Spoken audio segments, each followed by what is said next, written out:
Okay, so on to the other side of the rift then. LNG, BLG. LNG are the team which denied BLG finals this time last summer. Or rather later into the playoffs. They are the team which denied BLG from getting spring finals into MSI finals into summer finals. They broke their record there. BLG come back into this series as the best team in the LPL right now. LNG, they've walked away with some important victories, don't get me wrong, but they've often left a lot to be desired. They will need to have a clean peak series versus BLG to take this home. They will indeed, and it has been, I think, a bit of a return to earth for the likes of LNG, who looked very, very scary last year. We're going into that tournament. I know both me and you said, look, dark horse for the whole damn thing with how scary that mid-jungle at the time looked.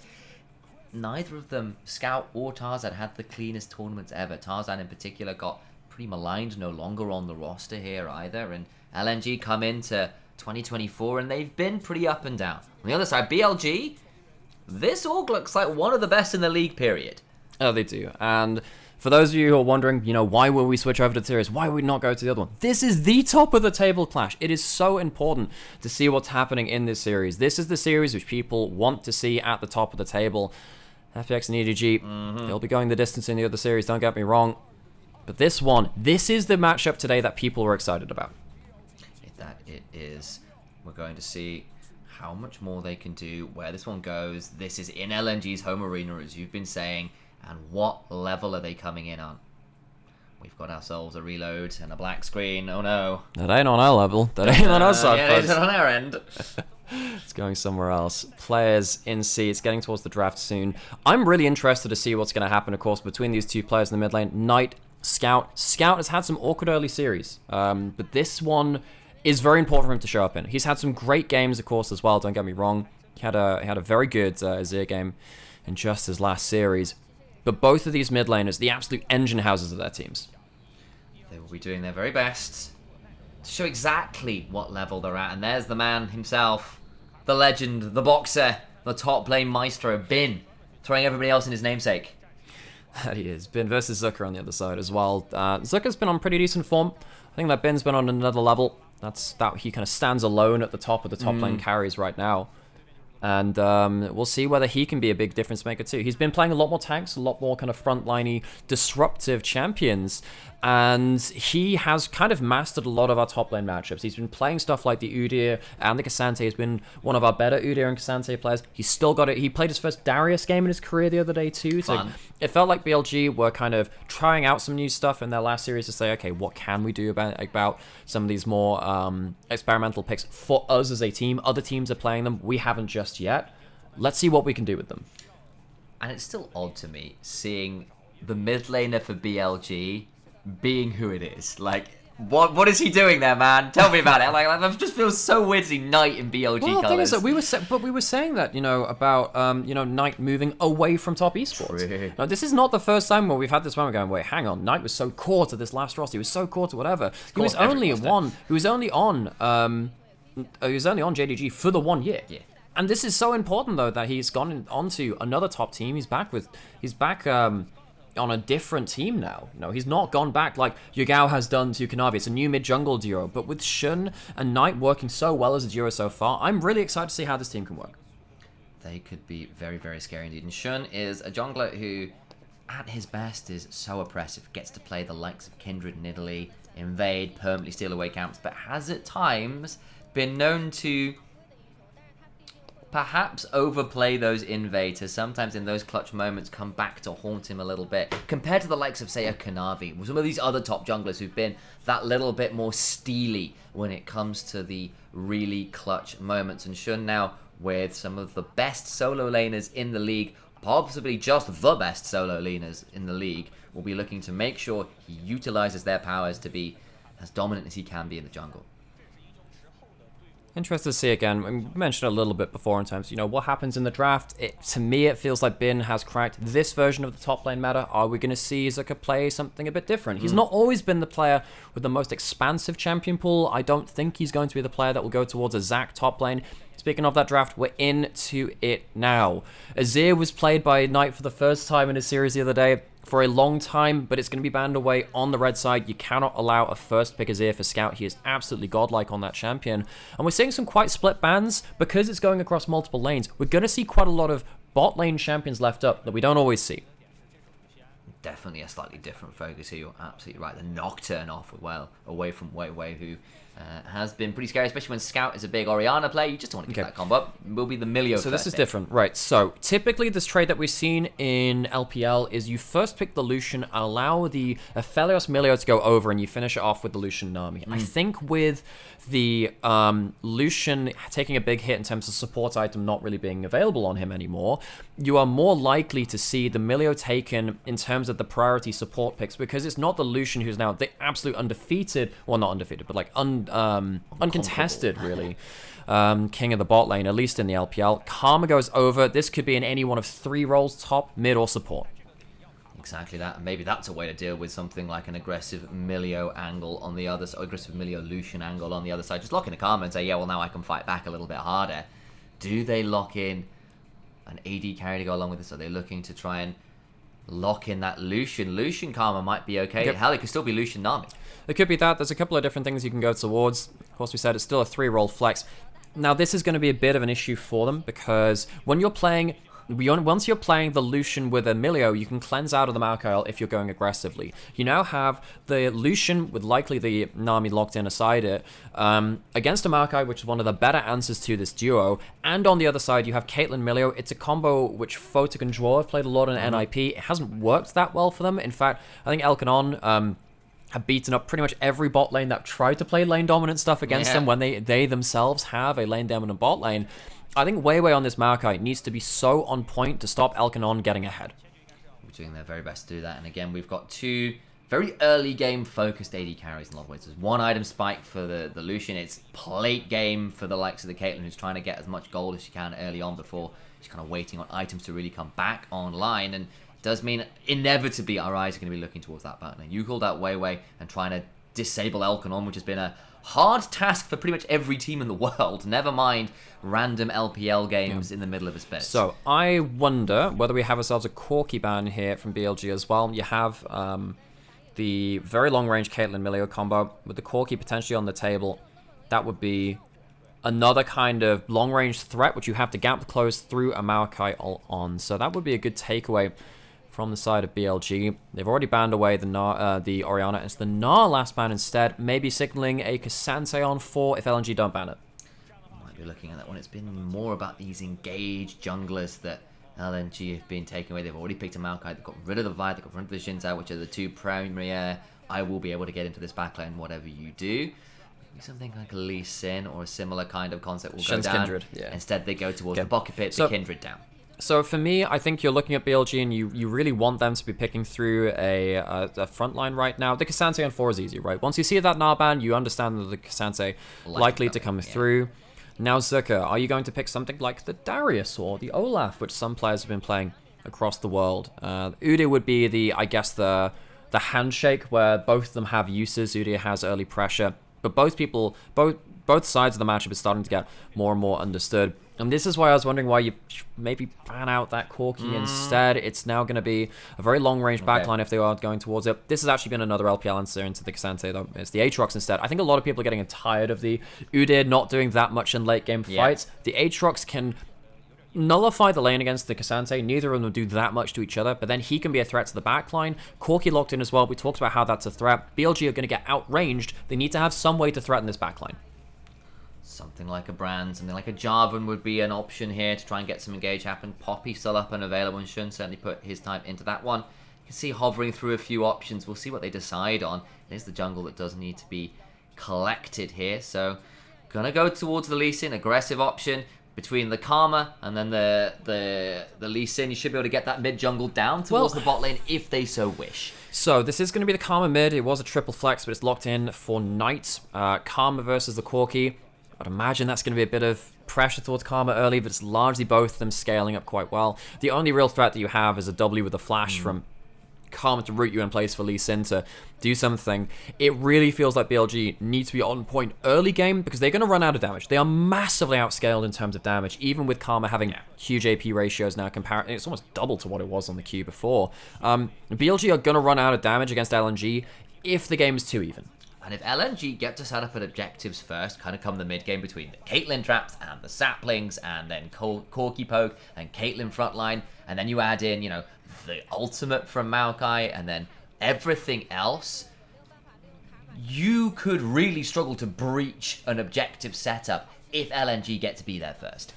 So, BLG, this is our best early game team in the LPL. They need to be on point in the early game. Once the mid game hits, I think LNG have been very good at picking up gold onto Scout and kind of breaking up in side lane turrets. I think they're probably the best team in the LPL at breaking up in mid lane, breaking up in side lane turrets rather in the mid game. So we'll see whether Scout can do that, get gold in pocket. This is the series to watch today, folks. It is the series which we have had our eyes on. BLG looking for revenge against LNG for denying them their summer finals and beating them in a best of 5 in their series last year. You're looking at the golden left hand versus a man who earned more MVPs than any other player in LPL history. Scout versus Knight. And I'm not even sure it's about them in this early game because you have to look to two other stars in Gala and Elk on Caitlyn Lucian. Can you imagine? Knight versus Scout, two of our very best mid laners, the MVP of last year versus the LPL Awards MVP Knight at the end of the year as well, our two best mid laners. Oh, and they're playing Karma Corki, by the way. Yeah, by the way. Karma Corki. You thought that Azir Corki was bad. At least you get solo kills in that matchup? Nah, not here, folks. Knight versus Scout. There's some chance for 2v2, as you said, from Shun and Knight, but this is not the interactive, you know, Akali versus Azir matchup, which potentially we could have wanted. Eyes on jungles as well for any early pathing shenanigans. Any way to break one of these bot lanes early could be disastrous for the team that ends up caught out. Gala running the barrier to this time around, looking to try and survive, particularly that culling once it comes on through. You can see Elk with the first strike with the ignite. You know exactly what he's going to be trying to do. Yeah, well, this is just Lucian stuff. Now, it is worth noting, folks, for those of you that have been watching LPL before this, the support item tech is no longer around on Lucian because you can't have multiple support items on the same team giving big value. We'll see exactly what happens at this level 1. You see that the W start from Lucian, very common. We've seen some Doran's ring on Lucian for level 1s as well, which we kind of saw. Used to be a Viper tech back in the day. Yeah, it used to be, and then you'd go 3 points into the W. You don't do that anymore, but I was wanting to see if we were going to see that one. Level 1, Elk on, trying to get as much value out of this as they can. I do indeed. It's trading back and forth. Gala steps on forwards. I really like what On's doing there as well, just using the extra buff from the E level 1 just to give the move speed to Elk to make sure he can get in range for the double tap auto. Especially when you are running this first strike, trying to get as much of that value out of that as early as you can always feels good in the Lucian because you want to get to your items as fast and as elegantly as possible because you really want to abuse that 1 to 2 item power spike. So with Elkin on hitting the enemy champions level 1, they weren't hitting minions as effectively, so they lose the level 2 first. HP's fine though, you've got a biscuit, you've got a pot, it's not like you've been pushed out of lane. This bot lane though being so interactive, this is something which I'm sure both junglers will be looking to get involved in. You can see both junglers in a shock to everyone involved are pathing towards the bot lanes. Waywell will now be on vision as he goes on the Raptors towards a ward put down in that bush entrance to the Raptor pit. But Gala getting a solid combo. Good combo. Gets himself the headshot, autos through nice and easy. These are the buffs coming through for Karma, by the way. Q and E AP ratios going even higher up, and that's some base HP going down, going up as well. So Karma, much more strong. We've already talked about that one enough. Gala gets the headshot, Elk dashing into him. Good heal back, though, with the Cozy Campfire. And I will also be interested to see what build Gala goes. Have you heard about the Titanic build on Caitlyn? I have. So we've seen... the thing is, that is very late game tech. You need to get to 3-4 items, and it means that you skip out on rapid fire count a lot of the time. Most of the time, Caitlyn wants to be winning the game before you get to 4 items, so it's less relevant in pro play. I have heard that it's not on the bug list, so you can go for it technically. We'll see if the Titanic Hydra allows you to effectively get double headshot tech later into the game. And it also makes you harder to kill, more importantly, because you get it early on. We'll see whether that's the option, but as you can see, both junglers just in this bot side river will be the Scuttle Crab secured, and Weiwei will know that he's not going to get a hold of that. Yeah, Shun is now known to be in bot river because they literally just saw the scuttle walking down to towards its kind of final resting place in the river. It might be a double scuttle, but opening up, I don't know whether you can, like, I was about to say, you couldn't go for a dive. With that kind of damage, maybe you can threaten it. Weiwei's sticking around. They don't know. Milky Way, sorry, no, he's Shun. I was talking about Milky Way from Elix, who's playing the Lee Sin. We're on a different series now. It is Shun coming on down, really trying important. to counter this. Really important burst there from Elkin on to damage out Gala. Now Gala might get turned around on if they go for a dive. Shun has flash. If you're going to get a flash safeguard, this might save the game. In range, going to try and get there faster, but he's not quite there in time. Weiwei will likely be traded back, so it will be a 1-for-1. But critically, Elk dies, and that is a bigger deal. Weiwei knocks Elk out of the range of a flash safeguard. That could have been the difference maker. Shun can't save his AD carry. He does go back for a Kirchi shard. He's got a good laning item, don't get me wrong on that front. Gala's going to go back. What's he going to be able to get for his first buy of the game? Probably another Kirchi's too, if he's going for the... Noon Quiver's fine. That gives you the extra wave clear. Now Shun, not able to combo up here in the mid lane as easily. Lands the Q though, and that will surely be the kill and straight on out. I thought that Knight, with the failed flash for the W, wouldn't be able to combo up for that kill, but the Q lands, and this is one of the few times in the game where it feels like you can really punish this Corki. Shun can't get that much done on bot side, doesn't manage to save his AD carry even with the 1-for-1. This is the important thing. Knocks the Lucian away from the flash safeguard coming in from Shun. The timing is not quite there. Both of these junglers understanding the assignment of going bot side, but this time now it's the Caitlyn that's coming out ahead. At least Shun comes away with a second kill from the mid lane. The Mantra Q slow with more than enough to get Shun in range for an easy setup on his Sonic Wave Resonating Strike combo. BLG will be ahead in the kills right now, but again, we said that the bot lane was going to be pretty critical. An early death does cost BLG.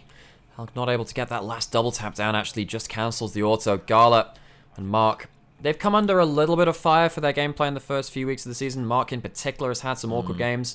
On the Milio though, he's been supporting Gala in this lane particularly effectively. Elk though, you can't walk up to that Kirchi shot and without taking big damage. Gala caught with another bubble. Trying to get some more. There is no ignite, remember, but they're still getting some damage back, and that feels a little bit more like the Elkanon we know, but over comes Weiwei to try and turn that around. So Weiwei, no flash this time, Shun does. So if this does come down to a fight, Lee Sin is going to be more powerful than he was last time. Going to jump onto Elk, who dashes away, gets the knockback. Bubble is pretty good. Q lands, but the cozy campfire is in. Shun trying to play this one out. Damage back is good. Finally get the kill, and the fight continues. Mark flashing away. Shun gets 2. He might be even getting even more. They want to get another onto Elk if they can. Doesn't happen, but that is a 4-kill Lee Sin at 6.5 minutes. BLG, they're our best early game team in the LPL. Shun has the flash when Weiwei didn't from the play just before it, and it means that he is now sat on 4 kills on the Lee Sin. Would you have liked that gold to go after the Lucian? Yeah, probably. But the fact that he picks up these kills at all is so big for BLG. Weiwei, he's been down on this bot side. He knows he needs to be, but he's too far away from the Caitlyn. You can see how close it is to killing Elk at the back end of this. Gala's trying to make sure that it's 1v3 where the bot lane has to back off, but he can't do that in time before Shun cleans up kills. And now suddenly, this Caitlyn Milio, which is meant to be ahead in the laning phase, is going to have more trouble. Indeed it is, and I tell you what, if that minion wasn't there and Shun lands an additional Q onto Gala, sorry, that could have been significantly more gold going over still. So, gold lead established for BLG early into the game. Knight, Scout, they haven't really become a part of this yet. We said that Scout, when it comes to mid-game, that's when he comes online trying to take side lane out of turrets. He's done that very effectively on the Azir. He needs to get gold on this Corki quickly, and oh so quickly at that. BLG, they have the early game advantage. LNG feels like they'll get the damage advantage the later this game goes, but LNG need to survive through to that. Elk ends up on the wrong end of an E there. That net comes on through, and Elk eats a pretty nasty headshot combo. Gala's shy on damage himself yet. Elk, though, with the level 6 available, you need to start keeping an eye out on whether we start seeing a culling to come through. But of course, with Mark there, he can kick a blazing fireball out to try and cancel it. Thing is, LNG, they know that jungler's on the bot side of the map, so they can't exactly go for a heavy trade. That's the culling, as you were saying, dashing forward to get more shots on target. The Lucian Nami in the LPL is so much more powerful than it is in other regions in the world, and partly it is because they just know how to enable their early game the way that BLG have done so far. This could have been a disastrous lane against the Caitlyn Milio, especially after the early dive too, but they've managed to recover it more than fine. Indeed, and slightly unfortunately, perhaps all the golds on Shun, who would love to now start sending that power elsewhere. By the way, 8.5 minutes Sundered Sky. Ow. That is, very good for the Lee Sin, particularly when you're going for these early kind of skirmishes, even when you're diving into 3 people. Before they have a first item, you're not going to get one shot as easily as you would do later into the game. Shun, now is the time to fight. He's playing around, great vision on bot side. Wei Wei does have his ult, and there's no cleanse or anything on Elk, but Shun can be here to answer. Looking at this dive, they haven't spotted Shun, who has not walked towards this tri-brush. He's about to, and that might prove to be... They see Wei Wei now. They probably know there's a ward in here. In fact, there is a ward pinged here. They know Wei Wei's there. He has flash this time. There we go, trying to get on top of him. There's a decent chunk back. He gets away. The Cozy Campfire's in, and the phase rush gets him away to safety. Just the junglers face checking each other there. All right, okay, so it's a nullifying play from Shun. Can't get himself completely into the fight. Look at the ward that he put down deep into the enemy jungle, actually. There's a pink ward right into that very annoying bush just behind the red buff. See if Wei Wei can clear that one out at some point. Because if Wei Wei is seen towards bot side and Shun is there, BLG 100% win the 3v3. Would be the difficult thing. And of course, Wei Wei's still on this bot side of the map. Yes, Shun is coming down, but a plate goes the way of Gala. Thinking about trying to play for a bit more. Wei Wei's back, throws a sapling in the bush. Shun on his grump and pathing away gives LNG more than enough time to continue putting some pressure down. Yeah, I think BLG are quite fortunate that LNG have not picked up any grubs in the midst of this too, because actually it feels like there's a lot of potential for this Caitlyn to keep chunking away at those towers the way that she does on using the ult to try and cancel a recall, and does. Okay, we'll see what happens with this now, because Elkanon, they've managed to get themselves a recall just before this. Gala hasn't spent all of his gold just yet. Hasn't. Get some chunk back, or now look for another shove out. No one's touched the grubs this game, as you said, and everything has been focused towards the bot side. We've not even looked at top lane yet. I don't think we've seen that lane at all. I mean, it's the Aatrox going for the lethality, so you're not going to be dealing well with a full armor stacking Cassante. It's not about the 1v1 matchup. It's about the impact you have later into the game. Grub's now started up by Shun, partly because the recalls were stopped by On earlier. If you'd managed to get that reset, there's a chance that Gala or Mark could get towards that top side. Problem is, Elkanon didn't get themselves a good recall before this themselves, so they're stuck at kind of, gold parity against this, an item parity rather, against this bot side of the map. But still, BLG's bot lane buying themselves the objective in the top side. Does that exactly. There you go. Grub secured, Dragon secured early on. Shun with 4 kills. He is very much the point of power for BLG right now, but knowing the grubs are going down, Gala and Mark just go for another plate, inches away from that third one in this bot lane. And with their jungler recalling, they are not safe to go for heavy trades, even with summoners and their ult available. Knight has himself the Malignance on the Karma, so he's reaching himself a point of power. This mid lane matchup, which I'm so excited to see in terms of players, it's not here yet, folks. They don't really get to do that much just yet. Mid-game rolls around, and both these guys will be doing a lot more work, starting to pump out the damage with their various 1 to 2 item marks, but not quite there yet.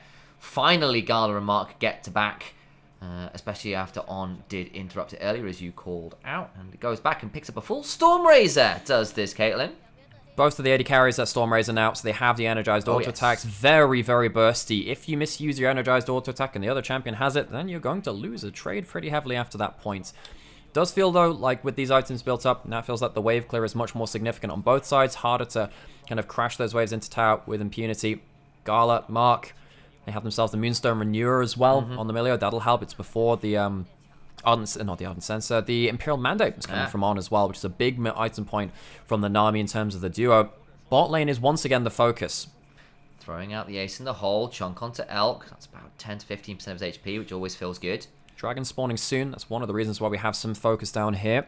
See that Corki recalling as well. Has the first package of the game available to him and has himself first item built up. It's not the Muramana transformation though. Just got himself the next part of his items too. Scout, what can you do with this one? It might have to just be a bit of a defensive package. I don't think LNG have the power play really available at this point. I don't know if you really want to be throwing gold over to the hands of BLG if you lose a fight. Again, they are the ones which scale better this game. It's not always clear, but in this game, LNG, I think they want to wait for their items. Yeah, they're going to try and hold on to that, but what they will do is set up a ward line and make sure Wei Wei just sits in that tri-brush by this red side tower and try and allow the shove. Yeah, but those wards are not allowing them entrance into bot side river for Scout. Scout would have to teleport someone to get huge value. Like That's the Maokai ult, and they're teleporting on it. Oh, there we go. Can they get the route afterwards? It's a decent tidal wave, but over comes the package. On trying to flash away, and now actually Scout desperately far away, staying alive though as the breath of life comes on through, but now Wei Wei in danger, and Knight has roamed down. They overplay. Gala takes an excited turret shot because it's all heated up now. Mark on the wrong end as the renewal comes on through. Knight stepping on forward, throws out a Defiance. He gets a Mantra Q. Soul Flare burning down Gala. Flash, smite, Warthog Smite, I apologize. And it's just disaster in the bot side. 4 dead on the side of LNG. LNG should not have chosen to fight, even if you walk away with kills from this. The winning gold that you get from this is so much paling in comparison to what happens if you lose this.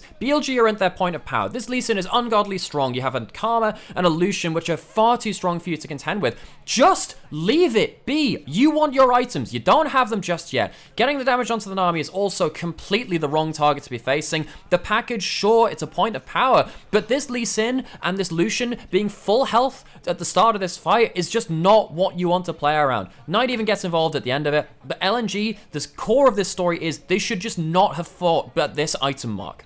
Gala misses the 90 caliber net on the Nami partway through as well to add insult to injury. Doesn't allow a headshot combo to try and kill off the fish. Just get nothing. It is a disaster. Now that Lucian is 2-1-4. Your Lee Sin is 6-0-2. And now there are 2 dragons to the side of BLG as well. We now have one of the most powerful points in the game coming up for Lucian, which is when you move through into this lane, into mid lane, because the items which he has are so strong, all-inning you in this lane when you've got members which can pile on into 3v2s.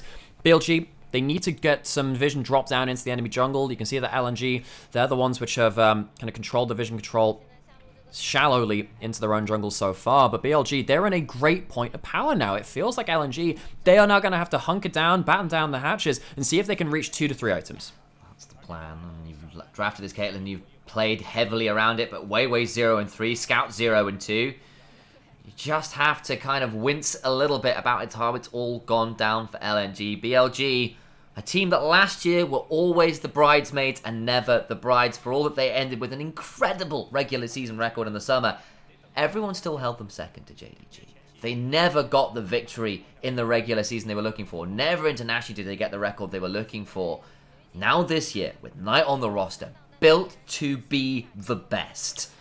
BLG have tried to be that super team before. They had Uzi on the roster, right? They've tried the super team thing before, but last year was when they became not just a good team, but a great team. They were one of the very best teams in the world. You know, they had a finals at MSI. They beat out both of the Korean teams at that tournament.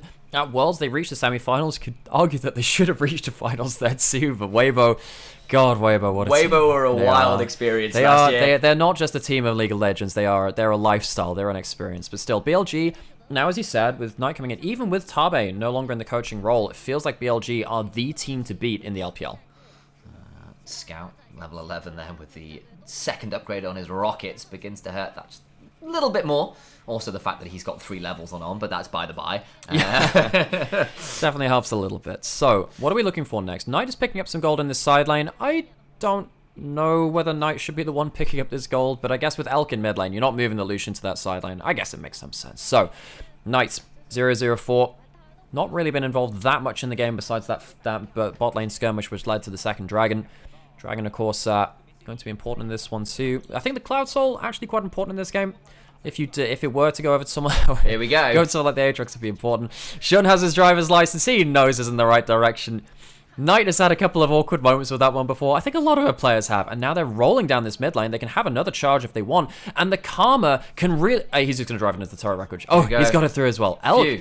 Walking forwards. Man. They have the Karma shields to protect the push too. So nuts. Keeps going on forwards. It's just a recycle of Tokyo Drift here on the Summoner's Rift. Zucker will throw down the ultimate, but Ingo Shun, he's so strong. Weiwei gets a knockback with the Bramble Smash. Shun can look for a bit more. Remember, still has the Karma shieldings behind him. Bin gets knocked up, trying to find some more, but Weiwei's so low. Flashes on out. Not tanky on this tree. Everyone on the side of BLG feels like a lumberjack. Okay, so LNG do the classic, use the Maokai ult to try and stop a push coming through, but they don't understand how much power the Karma has. Here we go. Look at these shields. Just keeps going.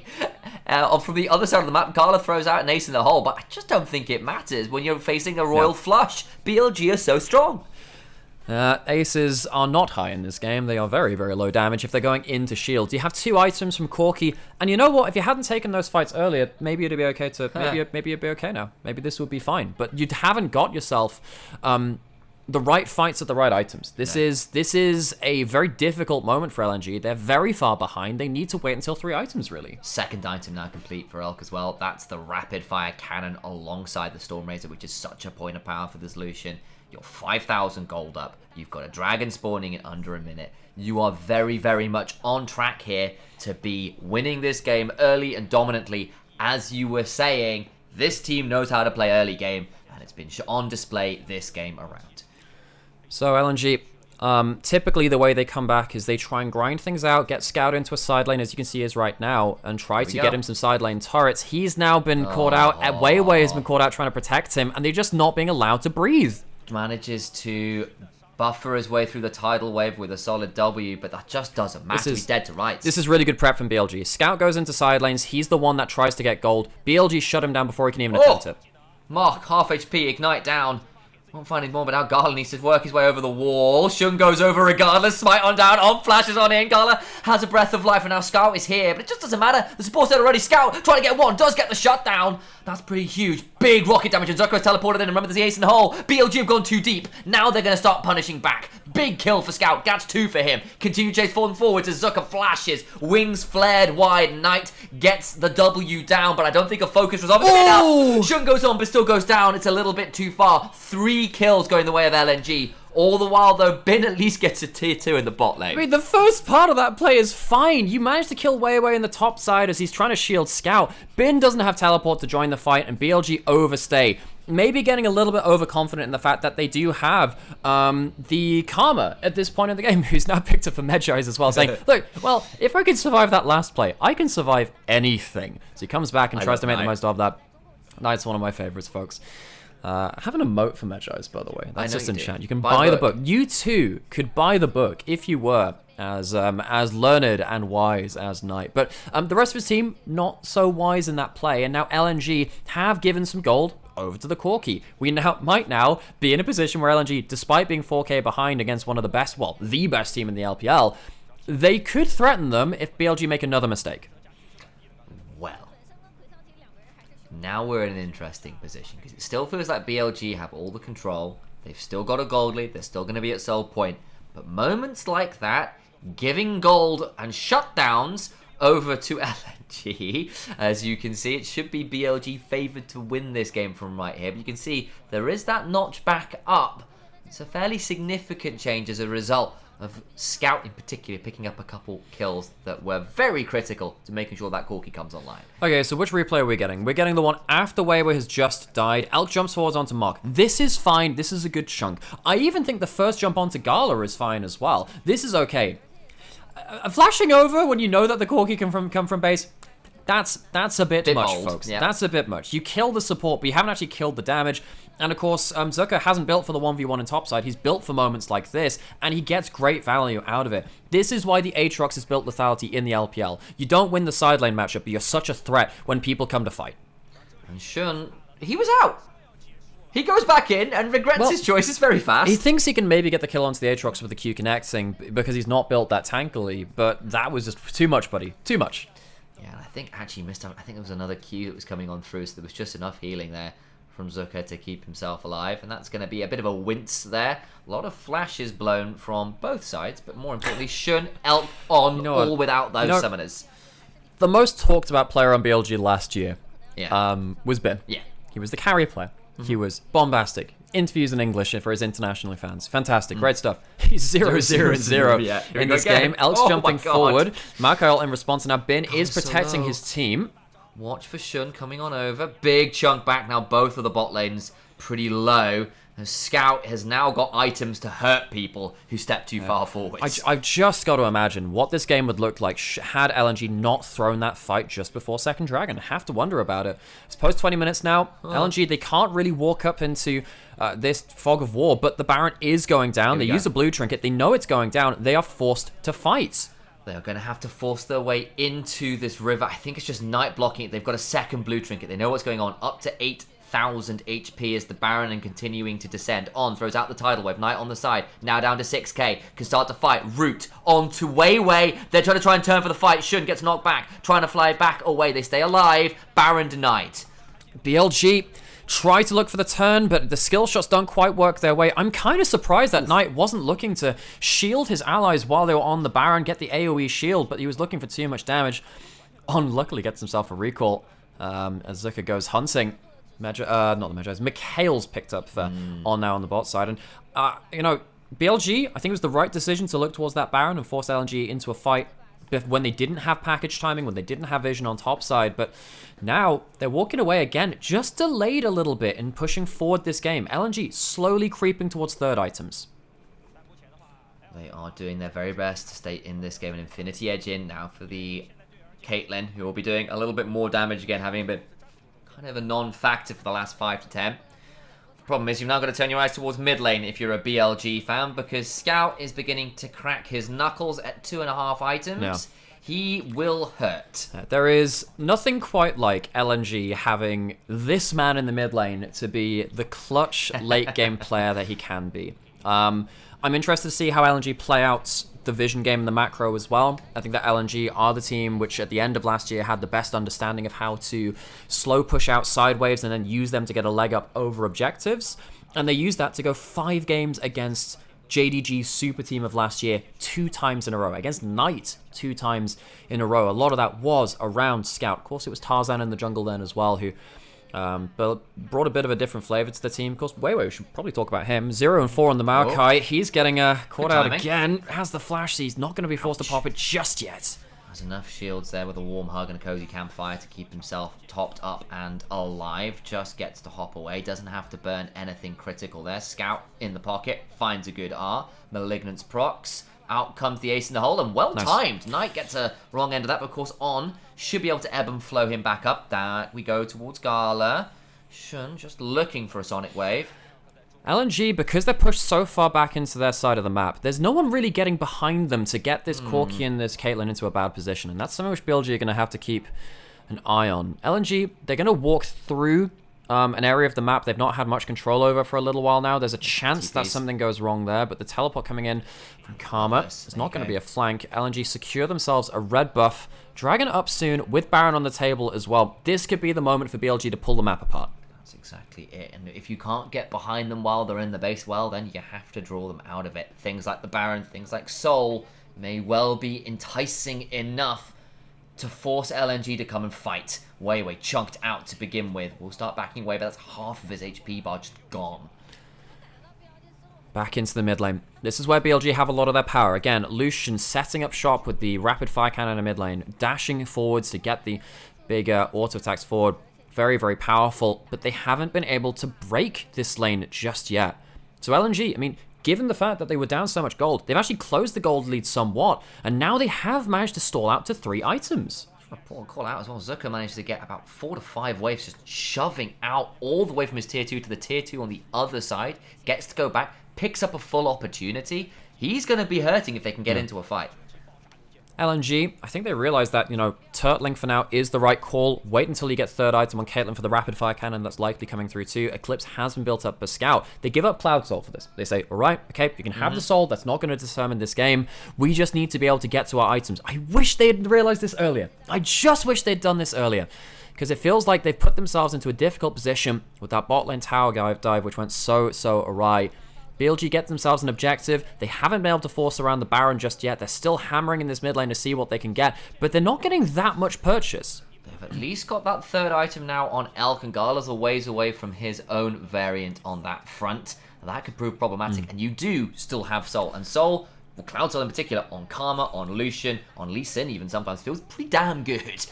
Definitely can do. Someone like Knight obviously is going to access to it a million times in each fight. It's got a 30-second cooldown on.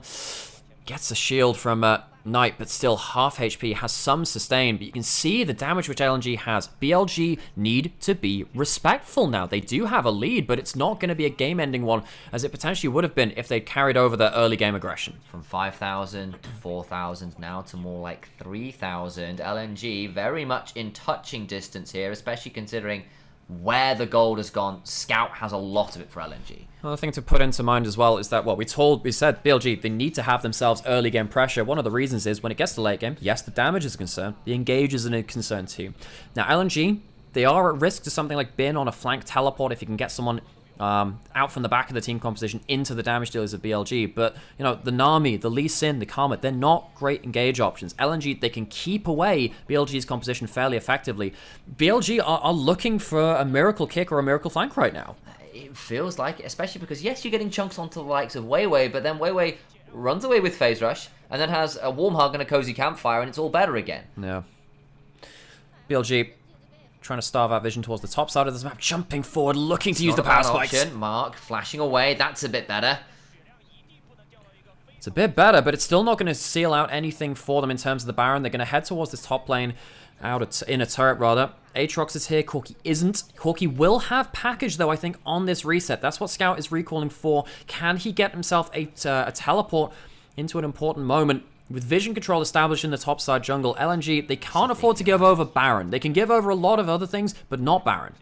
He is just waiting because he doesn't want to use the package unless the Baron is started. Because otherwise, you waste that package. You don't have it for Baron. Your power is just that much more diminished. He leaves it up. He leaves it there until BLG commit to the Baron. Their jungle is full of control wards. Fighting your way through towards the Baron right now as LNG is so hard. So there are 2 blue trinkets available from LNG. They'll know the startup's coming out, but now Knight doesn't have the time to recall and teleport back in with a package if a fight happens right now. And they're just forcing their way away, and BLG continue this push, this pull, but it's 30 minutes, and it's still getting tricky as Elk now taking some damage himself because Gala begins to open up a little bit. This sniper certainly back online. You know what, folks? I'm calling it here. I'm afraid for BLG. Oh, they are not forcing fights. There is some worry that BLG, LNG now leave it. Well, they've gone over the other side of the map for the first time in half a game. They might get teleported on. They might go over enemy vision, but they have the damage and the range now. And the culling doesn't amount to that much. Gala, though, does have to flash. So there is now that additional summoner pop. Mark and Gala over the last 5 minutes forced to drop that summoner spell, but it's not amounted to a kill quite yet. No, and it's not led to anything which would allow BLG a free Baron start. I really feel like they should have gone towards a Baron, at least bait out something like a teleport from Scout Zucker and then go again. Keep hammering in the mid lane has not worked for them, and BLG, you know, this is our best team in the LPL right now. They've been very inspired in terms of early game and even closing out games. This one, not looking nearly so clean. One over push onto Gala by the base gates, and suddenly this game has stalled. And you've got a third item finally for this Caitlyn, who's got a Zeal on top of that Lord Doms. You're looking into that mid lane. The Eclipse has been complete for a while. These carries are online. The Aatrox, who's been split pushing away, is online. That's 3 to 4 people you've got to be aware of. And I have no idea if Ben has ever had a game where he's had 30 minutes uninterrupted of zero kill participation. 0, 0, and 0 for maybe the best top laner in the LPL. This Cassante versus Aatrox, the Cassante versus Aatrox is not meant to be important in the 1v1. You're basically there to see who gets the most value in late game team fights. Well, what team fights? Well, what team fights? What team fights? Exactly. Oh, finally picks up the package to Scout. They might now decide, actually, we're strong enough now to force fights ourselves. Let's start being proactive. Turtling is over. Let's start flexing a little bit more. Will the turtles become tigers? 16. Level 16 for Knight, absolutely correct. That mantra at maximum value right now. Been tanky as all heck in the front line, even with multiple items for that Caitlyn. L jumping forward, but he's getting traded back pretty effectively. Scout with that level 16 mark hit, with that package hit, can start to hurt. Does actually now feel like he needs to reset. Doesn't want to stick around, does have the teleport, sticks around. Doesn't complete that back. Zucker eats a Sonic Wave, but at this point doesn't mean all that much. Towards the mid lane we go, and it's BLG under siege for the first time in 20 minutes. We are back again to the ARAM. All 5 members from both teams sticking around here. BLG, they're looking to find someone who's separated from the crowd. Scout still has package, but this is going to be running out soon. He doesn't have that much time to use this.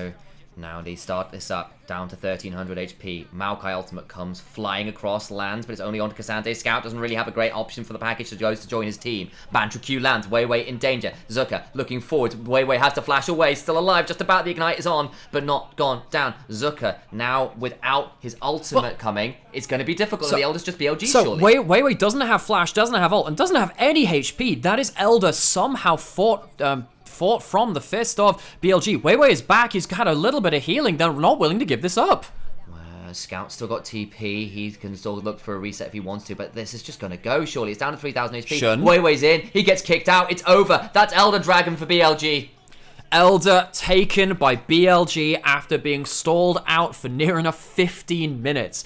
LNG, they've done a great job of buying their way to items, but I feel like they forced their way onto the objective just way too quickly, and their jungler, after getting chunked out, cannot contest. Finally, the dam breaks. Finally, BLG get themselves the Baron and the Elder. This should be the game-winning play now, if there is going to be one at all. You called it out as well. Bit of an awkward package timing. Scout does not get value out of this. Yeah, Scout has already used the package by this point. Shun kicks the Maokai out of the pit. This is the only way he can get a steal. BLG are more than happy with Karma Shields and Nami healing to tank up the Elder for as long as they need to. They get themselves that objective, and they're going to get themselves back onto the map. Now to close out the damn game. Baron, Elder, and surely enough here to stop it. But LNG are very swift to try and get as much of these lanes out as possible. And if this is not critical damage to the base, LNG are still going to keep scaling. They're still going to do this all over again. Oh my gosh. If they can't finish it on this push, yeah, they're in big trouble. But with both of those buffs, potentially they can. One thing which LNG did do before this is manage to get a lot of waves pushed back out so BLG couldn't immediately hit the base. Now with the next round of ultimates, that culling, you need to see some good damage done to the base. Trap set up defensively here from Gala. You've got a minute just about over for the side of the Elder buff. You've got 2 minutes on this Baron. And you know what? I'm not sure there's that much here to do that much damage. I'm a bit worried, Al. Well, Bin's been slow pushing in bot side. Now he's moved up towards the mid lane. Shun is now pushing that in. He's very mobile, very hard to kill off in the side lane. Level 16 hit on that Lee Sin. 7, 1, and 2. What a good early game did Shun have. Can he have a good late game too? So the waves pushed in. They're synced up. Mid lane crashes. Bot lane crashes. BLG finally cracking open the base. Can they get both of these towers? It might just be the one inhib as it stands. One inhib, they're going to try and force everyone back to the inhibitor turrets. There they go, looking for the dive on Taken Low. God. All the while, though, Bin now goes past that turret, and they're going to try and continue the siege on in, knowing they've got 30 seconds just about on this Elder buff. Continuing to go. They are just continuing to pressure, to attack, to tease and toy and destroy. That's the Nexus as that Nexus turret's down, they are so scared of going too deep. There's still an Elder buff remaining for 10 seconds. It's timed to perfection. BLG take the double Uber buffs and finally close out a game and break the stall. Step 1 in the revenge plan of BLG versus the team which knocked them out of playoffs in 23 summer is complete. It had a pitfall or two. It had a stumble or two. The early game was great. It was clean. They managed to snowball ahead of the game, and then they stalled out. That was a worry, but BLG show themselves their composure and finally end the game in late game. That was a pretty interminable mid game. We all got nervous. We all got worried. We all saw what was on the cards, and then BLG managed to eke out that Elder Dragon and slam the door shut after that. But you have to give some credit over to LNG for managing to hold on. You have to raise an eyebrow at perhaps that overdive from BLG despite a stellar early game. Yeah, you have to wonder what would have happened if they hadn't lost 4-0 on the bot side. That was not the item breakpoints that they were looking for, and they get punished for it. So they walk away with a pretty disappointing game one. You can see the power that they have. They're actually a very organized team. When they get through to mid-game, they're pretty good at having people in place to respond to big plays made against them. Very good at getting gold from different waves. It felt like BLG ran out of a lot of inspiration, so lots to think about from that one. And I need a coffee, Sam. Yes. I need a coffee. That's game one over, folks. And hello. Heck, welcome back. How we doing? I need a Sam, can you get me a coffee, please? I can. Please, thank you. I appreciate you. Love you, brother. What do I get from this? The ability to sit beside me, cast Great League of Legends. And we're back.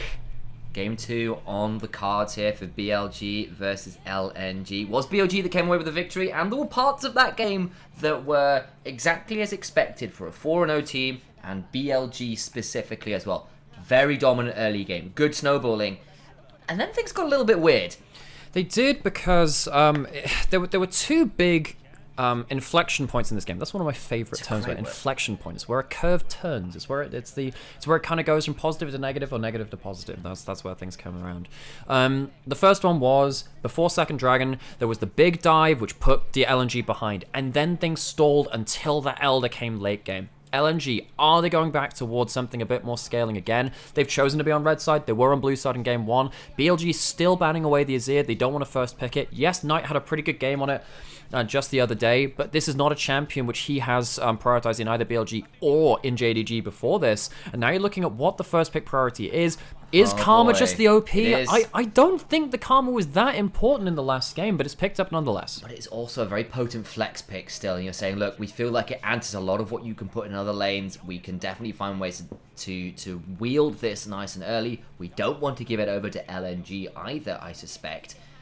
The Caitlyn didn't quite work out. It was an almost great pick. They're going to decide this time Varus is where it's at. It often has been across this split in general. So important thing here, just with the two champions already, there is a chance that you go for the Poke Varus and go for a Serpent's Fang. Now that's going to be very important versus the Karma Shield if you go towards that later on. Scout, of course, was banned out of his Orianna in that last game. If you lock in, Poke Varus and Orianna, the problem is you don't have that much consistent damage, but you do have very good keep away options. I'll also note that the Nocturne is up this time around, so that might well be a Very true. R3 Nocturne if it's not locked in here for the side of BLG. Keep your eyes on that. That Nocturne, generally speaking, I know a lot of people talk about it. I think it was Palafox over at NA even was saying, look, Nocturne is normally a side laning champion.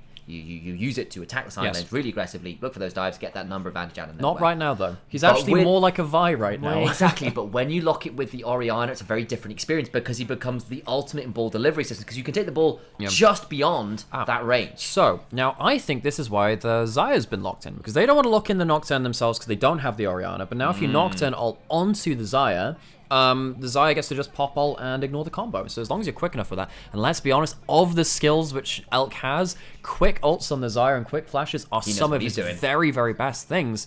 And that means that LNG maybe look at this and say, okay, we have the Orianna, strong champion in its own right, the Nocturne's up, but we're going to take the Nautilus just because it'll give us the laning phase advantage. I think the Varus Nautilus, JDG showed it with Ruler and Missing being a very strong laning combo. This feels like the next iteration of lane-dominating bot lanes that we're seeing now. On the surface of it, it should be jungles and top laners we're looking at for the second round, unless that Karma ends up in a very odd location. Karma can flex. Exactly, so we do have to keep our eyes on it, and that's the reason I say on the surface. As it stands, it's LNG. We're banning away some of those junglers, a reminder, because they've got that red 4 pick. They can look to claim an additional pseudo-ban by taking a champion away as well there. Yeah, and they have Luke Skywalker as well. Yes. They have Red 5 standing by. I'm so glad I came up with that, by the way. That's just what I refer to as the Luke Skywalker pick. Sometimes I forget about it and I remember and go, that's really cool. We should talk about last pick being Luke Skywalker again at some point. Second round of bans. Engaged junglers going out. Vi's already banned away. Both Shun and Wei Wei very, very good at this champion. I wonder if something like Xin Zhao has some good value here because it feels like it's quite long-range backlines, front to back. Something like the Xin Zhao with the Karma 2, very, very powerful. He decided to take away Shun's Lee Sin. He definitely took over the early game with it in the last one. Does mean this time around the Kindred is up. I don't think Wei Wei is likely to lock that in, though. Again, I suppose you can potentially look to contest, shove in a couple lanes and maybe use it, but maybe Shun goes towards that comfort considering it's not banned. BLG really need to find a secondary form of engage. They need to find something because Rakan alone going into Varus, Ori, and Nautilus, that's death. That is death. You can't go for that. So I think that Bin or Shun need to find an engaged champion to make On's job easier. Vi's still up. So no, it's not. Oh, sorry, Vi is not up. I've said that before. Yes, you did. I'm sorry. I thought finally. But they do take the Shins out, which of course that means it's another pseudo takeaway, as we were kind of mentioning. What options are there available? I completely blanked on the Vi. Sam, I said know like you did. 10 seconds. Folks, it's been a know. long week. This is like game 25 for me this week. I think I just tunneled on Vi in my... It was a bad moment, right? Okay, Jax, though, is locked in for Bin. Spent 35 minutes of last game doing very, very little, folks. He was 0-0 and 0. The Jax going into this composition is okay. Could also be the Jax jungle as well. Don't put him back on the poor Cassante duty. Please don't be doing that one for him. He might just have to do it just as the blind pick. I think it's... Of the blind pickable top laners, I think Cassante is the best one. This does leave, though, Zucker a chance to pick the last pick. Rumble. How the heck has this champion gone all the way down the list? It's going to be the Jax jungle for Shun, the Cassante top. Now, Jack's jungle, we saw Razork have a great game on it just yesterday in the LEC. This pick's gone back and forth. I don't know whether I love it here. There's a lot of stuff to lock you up and stop you getting a good engage, but it's pseudo-engage, which you kind of need for the composition. Yeah. I'm not completely convinced, but I see the logic. It's a great skirmisher, and it's a bit of this weird spot where, like, at the kind of... Before anybody's got items, it's really good, and then the moment you're at half item, you kind of suck. And the moment you get to your first item, which is quite expensive in the jungle, you kind of come back online again. But it's definitely quite possible to bleed away gold kind of before that first item's completed. And that can get a little scary, especially if you misuse the Counter-Strike. It will be said, though, so I can't remember who was saying this. It might have been someone in the LEC because Bo played this as well at some point there and a couple other players there. Jax is an old-school counter into the Xin Zhao. Because when Xin Zhao tries to get through his auto attacks very quickly and burst you out, he just pops the counter strike and you can't get the knock up through on you because that ends up dodging. You waste that ability. He still has some ability damage, don't get me wrong, when he just E's and he W's you. But the Jax can win out in like just the 1v1 jungle matchup. Now, I don't think jungle matchup is particularly the most important in Pro League of Legends because it's always about the combos you have with other people. But that might be the leg up which Shun can use to bully out Weiwei. He is the best early game jungler in the LPL right now. Do also want to turn our eyes a little bit for once to this top lane, considering how, let's go with it, irrelevant it was in the last game. Very secondary to the rest of the game, I think is the way I'm going to phrase that. Zucker gets the Rumble. Rumble into Cassante is a little bit miserable for the Cassante, at least until something like a Kanek Rukan or the like is built up. And we've already seen a Rumble today, yes, on the absolute opposite side of the map, and the absolute opposite role in support pop-off, but we know how strong the champion is. I think another thing which I want to point out as well, later into the game, we're going to see this more and more. The Karma shields are going to deny Rumble a lot of its power, because the AoE shield with the movement speed is going to make it much harder for the Rumble ult to get value. And also, the extra move speed on someone like the Jax, who we said, can be a bit of a half front line. It's a little bit more than a half front line when you have, the Rakan shields, the shield, and the heal from the Rakan as well. And then, of course, Knight backing you up too. Shun should be enabled a lot more than Weiwei will be, who has no enchanters really on his team. The Orianna is not quite as good at that as the Karma. It's a slightly different style of play, because what the Shinto is trying to do is, alongside the Nautilus, be good ball delivery. Slightly unusual level 1 there, trying to catch someone standing in an odd bush. The other thing which I want to point out as well, so I was wondering whether we'd get on-hit Varus. You can't play auto-attack Varus into the Jax, really. It's just too much. It's poke Varus coming out, which means that the consistent damage of LNG is actually from Zucker on the Rumble in terms of what happens beyond just the initial engage. However, once you get to 2 items, it wouldn't surprise me to see a Serpent's Fang coming out of Gully. It could be absolutely pivotal, actually, in this game. We saw the poke Varus earlier on from Dokdam doing despicable things. That one was actually with the Rumble support, but it was into Isaiah. Poke into Isaiah always feels good. You kind of double down on it here. There's enough squishy people that you can probably do some meaningful damage with it. Okay, it's a little bit of a different situation because, again, you have an Enchanter and a half on your team, the Rakan being the half there. Gala walking up, getting good value with that. Halo Blades, yet again. Mark, of course, on one of his most powerful champions of all time. He's always been a big Nautilus player, and they are winning out on the level 1 right now. To engage on his mark, and that feels very appropriate, really, doesn't it? All the while, though, zoned off the wave. There's the level 2 mark. Elkanon know where their bread is buttered and back away. It's the level 2 Gala as well, not just the level 2 mark. They do everything here. We have it all. Top lane, it's not really going to be... Sorry. Zucker going up against Bin. He's just going to be shredding down this champion as well. Bin, he's not really been the focal point of this series so far. At least we have... Scout on the Orianna. Shun walking into Weiwei. His counter-strike goes up, but Weiwei holding onto his knock-up. And there's the audacious charge. Comes over the wall. Flash away from Shun. Scout wants another auto. Gets it. Clockwork winds up and makes sure Shun is winding down for the day. Weiwei lands a wind, becomes lightning, and now Knight needs to run away. They go back on in. Trying to play this one. It's a good flash away. Trying to get the kill. And on flashes on forwards, and Knight secures it, but it's still going to be a 2-for-1. And so many summoners blown. Weiwei mind games Shun to death. He ends up holding his knock-up and dashing in afterwards, so Shun just face checks and eats all of his HP. Elk left alone in bot side, it's level 3 to level 2. There's the root, gonna get some more damage down, the knock-up's on through, flash away from the feathers, not quite enough for the burn from the ignite, not enough. Does he have to leave? Because remember, Gala with a piercing arrow would kill Elk. He would kill, but the cooldown is only at the rank 1 mark, so it's a long cooldown. He gets the regen 3, he has another biscuit in inventory as well. LNG come out swinging in this early game. They fell so far behind last game. They find themselves in a very different position in game 2. Throwing out the Riptide to try and clear out this wave, but Elk now down both summoners. Mark, yes, burned his, but I think making sure the Zyra is in trouble is a valuable use of your time. So, already 1,000 gold lead over to the side of LNG with First Blood and another kill coming through. Big damage now going to be available onto Scout. Look where Knight is. He's here. It's going to be the end of it. He's roamed down. Gala in danger, has a flash, and he'll goes forward to try and get something back. Can't make it happen. Oh, so close. Good call on Knight roaming down. After Scout had just picked up the 2 kills in mid lane, Knight not content to sit back and let Scout determine this game. Karma on the board. This Varus taken down just a notch at that point. What happens with the replay here? What are we looking forward to? Okay. Back into the bot river. Watch how Weiwei plays this, right? He starts stacking through all of his abilities, but holds onto his Q knockup, doesn't use his Audacious Charge either, gets the knockup and the burst, which means that Shun's Counter-Strike just doesn't have the value which you expect in this matchup. Another key moment here as well. Weiwei dashes in, flashes behind Scout and out of the knockup to make sure that someone like, Knight can't just get a free Q onto him to get that kill. Scout walks away with a 2-kill lead. And because of that roam bot and because Scout gets to zone Knight off on his return to the tower, so he loses away for that roam bot lane. Yes, they get the kills. That was critical, but Scout is going to be a terror in this game. It's good that they managed to get a kill onto Gala.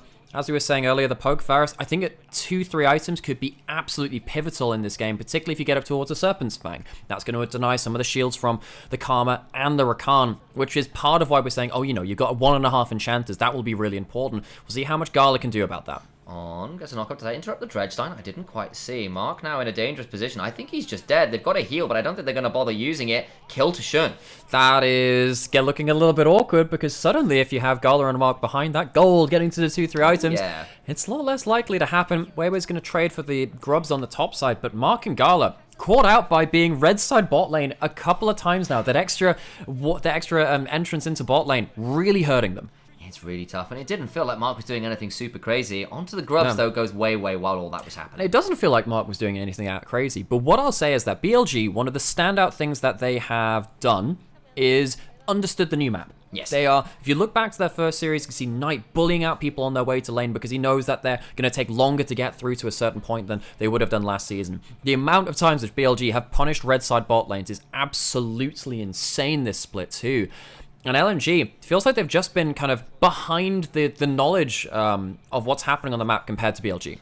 And that's rough because actually Weiwei had the initial mind read. The bot lane actually had the initial pressure, goes for that dive on Elk. It felt pretty good for LNG, but BLG are never ones to let sleeping dogs lie. They will always look to find that additional edge. BLG also stands for boldly learning geography. They know what to do with the new walls. Does it now? It does, yeah, they know what happens with the new walls, with the new map. They've studied it all. Does that mean LNG stands for learns not geography? Yes, it's boldly learns geography versus learns not geography. These walls, they've been studied, folks. Oh, this is a bit of a fourth wall break, guys. I'm not sure I agree with this take, but here we are.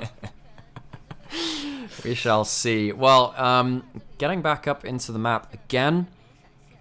First dragon's not been taken.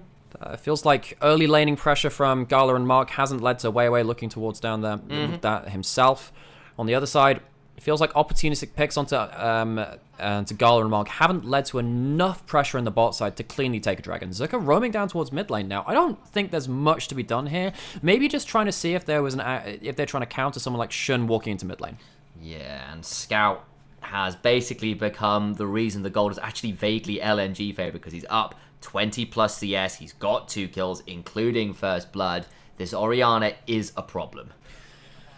When they get through to first and second items, this Orianna is going to do some work. I will say one of the things which I'm a little bit worried about from the side of BLG is how cleanly they can get on top of the Varus and the Orianna, particularly if Mark has a good Nautilus ult. It feels like the follow-up might be quite difficult. On still has his W, but not the HP to really go in and use it. It's a good trade from Gala and Mark. Later into the game, if Scout avoids the initial engage and instead is Weiwei tanking it up with an ult and Mark disrupting the backline, he is going to do a lot of damage and won't have to go towards something like a Seraph's, really. He can go full damage, and I think he's completely happy with that. Yeah, exactly that. It's going to be tricky. Of course, you have got Shun with some of that backing to try and hop on forwards. You've got the Rakan who can jump to the Jax and then jump forward again. Cassante, obviously, with the Ghost, certainly able to try and find their way through by just running really fast, a lot of them.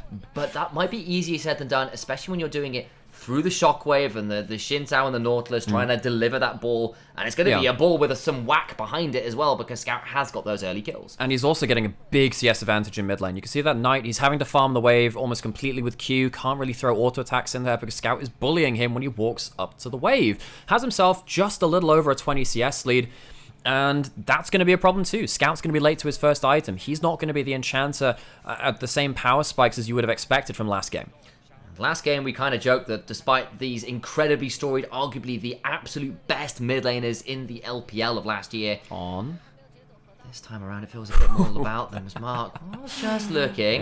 But this game, Knight, Scout, both big different makers. I'm going to throw this out there too. Look, Mark has a lot of critics out there. I will not take criticism specifically on the Nautilus. This dude, when he was on top esports on the Mojo team, heck, I mean, that was against Knight, obviously, back in those days, too. He was so critical with his Nautilus Leona play at being the engaged threat. A lot of LPL supports have made good value out of that. Scout's getting jumped on, flashes out of the Counter-Strike. But now there's danger afterwards. The Shockwave afterwards isn't bad to buy space, but Scout goes down. Kill over to Elk. Weiwei flashing away, and despite the vision control that LNG accrued, BLG just hard force, and Shun gets in and gets that flash, and down goes Scout. Such a good angle from Shun. Scout was trying to go back towards his team in bot river, but neither escape option was safe to him. He should have just headed back towards his mid tower, but he was in the wrong spot. Teleport in. I think they're just going to be able to get out. This is a bit of a opportunistic teleport, but it is just Scout. He'll get back towards mid lane anyway. LNG caught napping a little bit. An awkward position from Scout is punished. The shutdown, of course, goes over to Elk as well, who's very grateful for that additional goal. Now 2-0 on this Xayah. Elk, well, we'll see if he can survive this bot side look in from LNG. He has flash and he has ult. He looks like he will be safe at this point. It's now known about, but I don't think there's much that LNG can do about it. BLG, we're in some difficult spots, particularly as we said in regards to what's happening with this Orianna and potentially what could happen with these compositions late game. But we are continually seeing BLG have a better early game understanding than pretty much anyone else. It's a bad recall spot from Scout. He was trying to recall out of vision. He should have just gone back towards his tower. It's greedy. I think he was recalling just to see if anyone walked into the bot side jungle as Mark was walking up. But they just missed the memo that it's actually Scout who's the target. Shun, great angle to punish Scout. Very, very decisive on that play as well. I mean, Scout tries to play out best he can. It's a good flash away. It's a good shockwave to try and deny, but it's just too little. It's a little bit too late. And as you said, an unfortunate location to recall, we'll call it. And Shun heads over towards the grubs. 3 initial ones went over to Weiwei earlier on. And Shun will deny anybody getting towards that 5 to 6 mark. It's fairly important. Feels like if you've got the... well, I mean, I suppose the Orianna can hit side lane terrace a little bit, especially with how Scout's been pushing up in mid lane. There was a chance of that going to something a bit more. As I say that, On goes towards mid lane to at least get 1 plate back for Knight in this mid lane. Get him some extra gold towards his Malignant's first item. BLG, again, credit to them. Early game, they have had some really, really good understanding of what they can achieve, even against certain power points. I think a lot of that for me is on Shun and Knight being very decisive in looking for those opportunistic moments. Knight with their own bot lane, Shun with that really good catch onto Scout. This mid-jungle duo, certainly a potent pairing to making things happen. So, LNG grouping up towards bot side, getting themselves some vision around here as well. They'd love to just deny Elkanon the vision they need to actually walk up and be aggressive. The thing is with something like the Xayah Rakan is that, yes, you suffer against poke. Doesn't matter about the poke if you're all-inning, though, because all of you are dealing damage at the same time. They push out a wave in bot side. They understand that they've just lost vision control over the bot side of the map. Get themselves a recall. They might even look towards heading in towards mid lane soon enough as plates are starting to fall off. Gala left over here. Those plates, as you said, about a minute or so on them before they disappear from the rift. It does feel like with those changes to Herald and stuff, plays for full turrets, plays for plates has been a little bit stymied, but still looking to move around the map and claim a few of them where you can is still pretty important. BLG know that LNG just got vision control on the bot side of the map. Knight positioning a little bit dangerously, but he's trying to be close to Shun and On. He's not here for a Surrey shield right now, and he's not there to affect the fights. On gone. On is gone, and a lot of that's because Knight initially was positioning towards his jungle support, but is not there for the disengage afterwards and the extra shielding. On caught out, LNG, a 2-part play. Get the vision control, capitalize on it. They get themselves a free kill, and that means that they can start to, again, play more heavily towards this bot side of the map with On out of the picture for a little while. No dragon to take right now, but they'll take the opportunity to allow for a bit more of a shove. That does mean, though, that Bin does what he can to claim a plate for himself with a Demolish proc. That'll be 2 for him. He's doing well in this laning phase. Yeah. Actually, 2 plates up here, even in CS. This Cassante is actually doing a decent amount of work. You'll notice that he hasn't gone towards something like a Barmies for early damage. He's just gone straight towards the Spectral Cowl alongside the Merc Treads, and he's doing completely fine against Zucker on this pick. Once again, not really about top laners this series, but we'll see how much he can do in this game compared to the last one. Ghostblade complete for Varus, Luden's companion in from Scout. I think it's similar on the other side, but we have just got a slight pop-up right now, so give us a second. Not a huge difference in the teams, as you can see. Oh, God. Maybe they could have a special advert for how badly your team gets screwed. No, that would feel pretty appropriate. Maybe get at the end of that, they could have used a little bit more concern and protective qualities if they went in that deep there. Get in danger there, but they'll pull away just fine. I could have phrased that differently, would have been even worse. Yeah, maybe they're going to give themselves like a durability rating for that as well. Either way. So Elk punished a little bit. LNG's bot lane showing that they still have some bang for their buck. Well, we'll see if there's any lack of them after that one comes through. Oh, God. Yeah, not really sure where one goes from that, but I'm assuming back to the game at hand. Everyone's running first item, aside from actually Ben. This is maybe we should rename this as LPL costream after dark. Maybe we can, very much in the middle of the day, our content advisory is slightly less official than the official broadcast, folks. Ben walks up and gets himself a whole solo first turret. In this game, he got, 3 plates on his own? Maybe 4. Now gets himself this turret finishing after that point 2. LNG towards this dragon on the bot side. BLG not in the position to engage. Instead, they're going to get themselves Herald towards the top side of the map. And it will be a dragon apiece. Solid attempt there. Well synced from Knight and Elk. And actually, in fairness, the Scout understands what's going on the map. Zucker has no way to get up top without the teleport. He's alone there. They have an idea that Shun is likely on that Herald. You just have to play away from that turret. Gold, within a... Close enough. Yeah, it's close enough. Mark potentially catching out. Elk now caught, has flash and ult. Can he be forced to use either of them? No, not the case. Zucker pulls his ult. Means that he gets a bit of a chunk, but nothing else. Rumble into Xayah has been a long time option because Xayah hates that ultimate. If you are forced to burn your ult on a Rumble ult, it feels pretty miserable. The thing with something like Xayah ult is that you want to avoid some single moment of burst or catch or something like that. Leona ult. Something like a Leona ult, or heck, even the Nautilus ult in this game, right? That's good. That's useful. Shockwave too. The Rumble ult, if you have to go up into the air and land straight back down on it, it just sucks. And if you get tagged by it once, the DOT is still going to tick for a little while. You don't have to trap someone into the Rumble ult at every single instance of it. Sometimes it's enough just without it. So I'll have to track that as we go later into the game as well. How much can Zucker really catch, particularly Elk? The rest of the team, it's harder for him to get as much value with the shields and the mobility. Knight, of course, being part of the provider of that. He's at the Malignance mark. It's not been a series about, actually, the solo laners from BLG particularly. Scout has tried to make the series about him. He's had that with the Corki. I think in this game with the Orianna, he's had some great early plays. He's on his way to 2 items. But Knight, I think in one way, I'm sad that we don't get to see Knight having a pop-off series where the series is about him and his mechanics and how well he fights. But in the other side, it's a great team play from BLG. Flash forward, Knight's gone! Gets one back as Zucker just turns and burns. So about the series not being about Knight. Yeah, this is not the pick to really take over the game. Zucker, good turnaround, 1-for-1. They lose the turret, though. Now, LNG, with members committed towards bot side, can they get anything in mid lane? I don't know if they can overstay towards this. Instead, they're going towards top side instead, where, of course, it's Scout, it's mid game. He's pushing mid top side lane out of turrets. And there's still 15 seconds on Knight's respawn, no teleport on Bin. This turret will get traded, so in the end, it will be a turret for turret trade and a kill for kill trade. So you're feeling okay with that. The only thing is Bin has managed to get a mighty shove into that bot lane tier 2. Oh my god. Bin has got himself an assist before 30 minutes. Woo! Yeah, let's go, Bin. And let's see the Herald charge in mid lane. We're back onto that rerun of that old movie, Summoner's Drift, coming on through. Teriyaki Boys queued up on the soundtrack. They get a second. Oh no, spited out. Now Elk might be in a spot of bother. Chains of Corruption lands. The Equalizer's not bad, splitting people away. Shun can't get on in. The Crescent Guard comes on out. Elk has got to run a little further away as On throws down the heal to ensure the speed is still high enough to run away. Bin does get the tier 2 though. Bin gets the tier 2, but honestly, not a bad turnaround from LNG. I thought that could lead to some more onto Elk, or one of the players that was caught out in the middle of that Herald charge. You can smite someone out of the Herald, folks. Yes, it's not infallible. The Herald doesn't become invincible just because it has a driver. You can see the damage which can come down onto the Xayah if you're not careful with how you play the Zucker. Knows he's dead at this point. There's no way he's getting out of this alive, but then he manages to take one with him. The Ignite reduces the healing coming out of the Renewal coming out of the Karma, the Mantra W, gets the kill down. Yeah, your subscription has been automatically cancelled. You can't renew that one.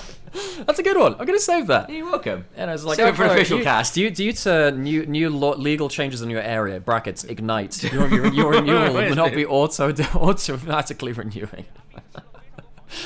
The subscription will not be automatically renewing. Unfortunately for Knight, gets a little bit burned down. At least it comes at a fairly heavy cost. They get both turrets. They do get the kill. Yes, you got a turret topside, but actually BLG have done a very good job about securing a lot of these turrets aside from the mid lane out. And what that's also done is meant that LNG feel really awkward about playing on multiple lanes, so you can see that actually, as Mark going to get caught here, the hook onto that wall has put him into a bad spot.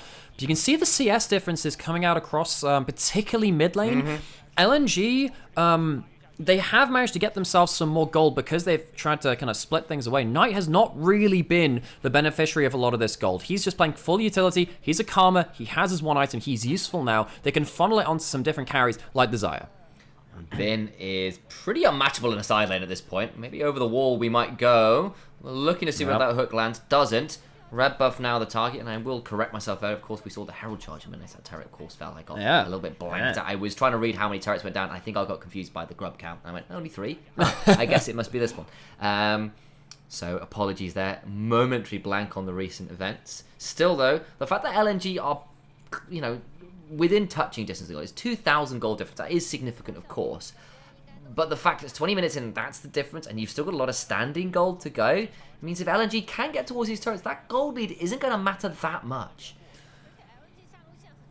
Back into the enemy jungle now to BLG go. They've managed to take down a couple of these turrets. This is kind of where they stalled out last game. Yeah. Dragon getting taken, it's not a soul point. LNG, can they find the engage? Wait, can he find the steal? Crescent guard down, is into the back of this pit, taken out of the pit, and Dragon secured. Wait, now dead to rise, but flashed over the wall, and that's pretty clean. Now needs to find his way out of dodge, though. Where is he going to run? I think they can just have Shun hop to him. He's using the cinders! He's using the cinders! Speed up! He's got a blast code as well. I think he'll have the Mist Walker, Gust Walker speed up as well. Shun's continuing to run at him. How deep is he going to go? Here come the rest of LNG. Shun, I don't think you need to go that far. Now they get a bit of a chunk onto Spin, who will buy his time.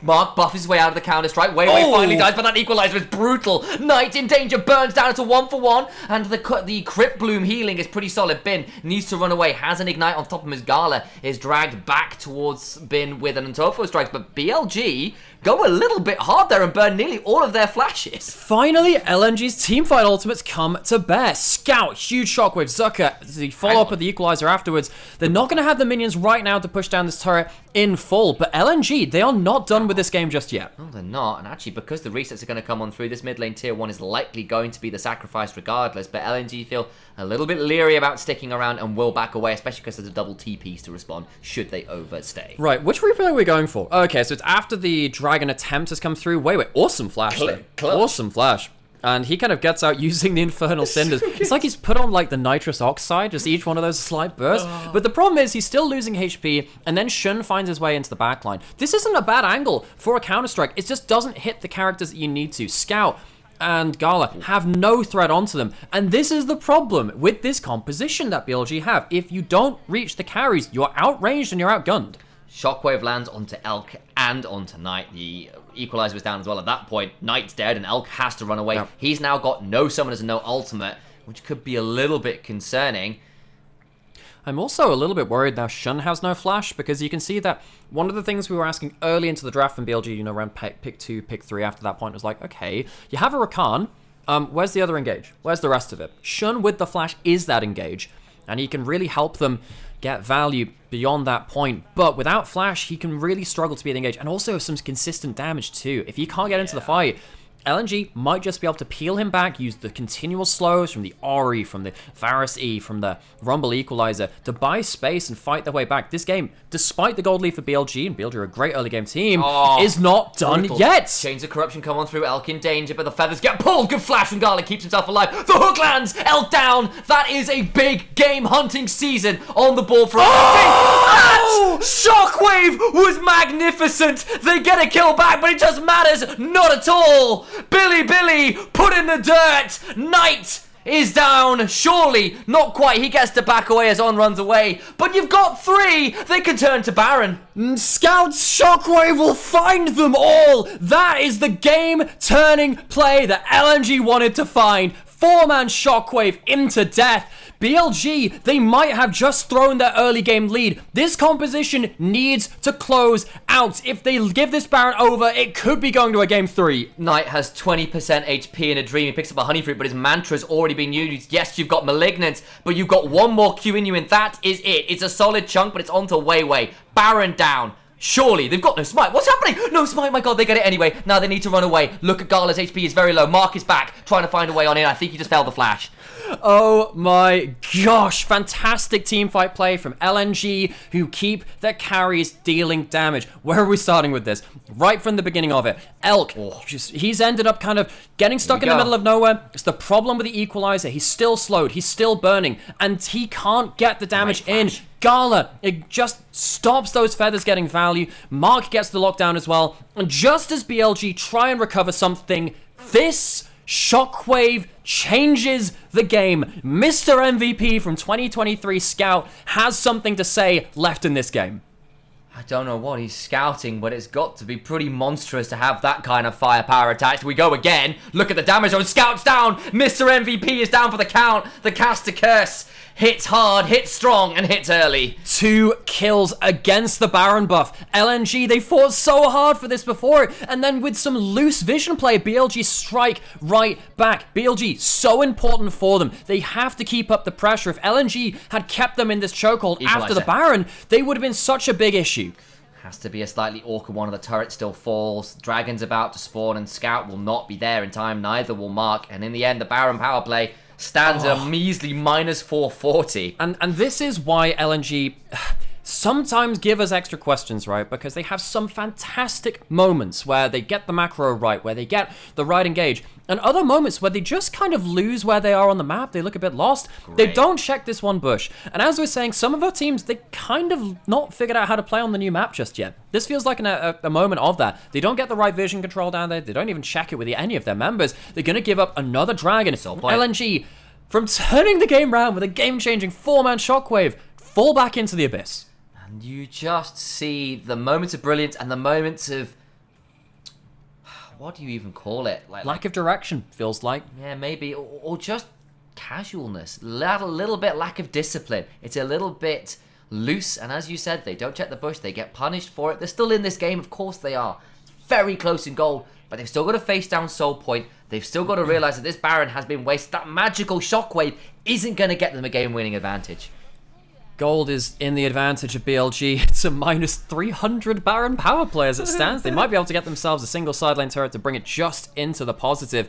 But make no mistake, this is not the Baron that they would have wanted. They're trying to push towards this side lane. Shun's caught. Chains of Corruption afterwards. He could take a lot of damage from this, but actually buys enough time to get away. This turret still likely falls and does so. Flash forward from Scout. Gets the ultimate out of Elk. I appreciate the effort, Scout, but that is going to be a critical summoner down. Right, so Elk doesn't blow the flash. If you blow the flash off of Xayah, I think that's worth. Now they have to find a fight in the duration of that Xayah ultimate cooldown, which I don't think they can do. Scout, god damn, he's trying, man. He is trying. Mr. MVP from the mid lane. He has done so much work for this team. He's had a muted start to the year. You know, in the first probably 3 series, he had only 1 or 2 games where I thought, yes, this is the Scout that I know. In the 4th series, oh my gosh, he had such a good Azir game just the other day. This is another one of those games where you think, heck, you know, maybe he's back. Maybe we're dealing with the MVP again. We've not really had a chance to call it out, but I do want to point out that Serpent's Fang has now been built for the side of Gala's. Varus, I know you called it out earlier, saying, look, lots of shielding. This is going to be really valuable this game. It's on the way to a 4th item with a Last Whisper coming on through as well. So actually, this Varus poke is going to be really nasty onto a couple key members. And also, if he hits like a multi-man E or just a Q across the fight, the second shields coming through are going to have less value as well. So, big vision control from BLG. They have the information war in their hands right now. Bin pushing up the top side. Again, it's not been a great game from Bin. It's not been an active game from Rather. I think he's been playing fine, but it's not been about him. He's trying to control these side lanes. Well, it's become what we've expected a bit more of Bin nowadays, with Knight and Elk on the bot side being so good at snowballing through bot side. I think he's realized saying, look, it's just easier to play around pressure bot lanes right now. I don't need to be flipping the game away on top side. Let me have value in team fights. It's a great growth from him as a player, actually. Back from when they were losing in spring playoffs to JDG, when 369 said, look, buddy, you're only playing for lane. I don't care. I'm going to play towards team fights and beat you anyway. He's now being that player who's matured a little bit more in that regard. It's not just carries. For the longest time, Bin refused to play your tanks. He was not an Ornn player. He was not a K'Sante player. He learned K'Sante between spring and summer because he lost to 369 on that champion so much. And that's not to say he doesn't have things like the Gangplank and the Jax in the back pocket. But when you can just blind pick a K'Sante and allow the rest of your team to win the game in a significantly more simple manner, it gives you those tools to broaden your ability to play the game. I did want to call out as well that Scout has got himself towards that death cap. That is what I was going to say. Huge. So, folks, it is 1,000 gold in it at 30 minutes. There is a soul point for BLG, but no soul. Like, these fights have been going back and forth. We've seen one fights and lost fights for both teams. And a hook onto Elk! Big one. There's the equalizer down as well. Elk has to run away. The damage back on his shoes, but the feathers roots onto 2. Shun, though, burning down with the ignite. He's not going to quite go down. The shield from Bin's footwork keeps him alive. And that is the damage which LNG have. They can burn you down. Another ult blown from Elk, but he still keeps his summoners. Good discipline from Elk. Pulls out the ult in time as well to not get burned by the equalizer. Doesn't even get tagged a single time. LNG, they're without 4 of their 5 ultimates are now gone. They can't really look for another fight, but they can at least push BLG out of their jungle.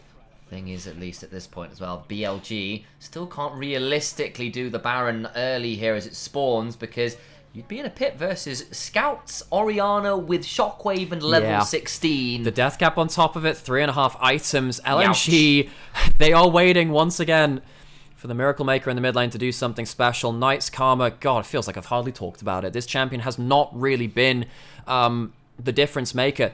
It is, however, a death cap already onto the Karma. This is not going to be the same 0 damage Karma. They're going to be quite impactful if they hit the right targets. Can Knight do some extra damage too from the mid lane? Hasn't gone for the Magi's this game, just kept the Dark Seal, and you kind of understand why it feels like a bit risky to keep those stacks up. He allowed a Gala to avoid the Q3 from Bin. He was trying to look for that game-changing play into the mid lane. Vision control in the advantage for BLG. Advantage, though, in terms of ultimates, is back to just about even as Elk's ult about to come up alongside all of LNG's.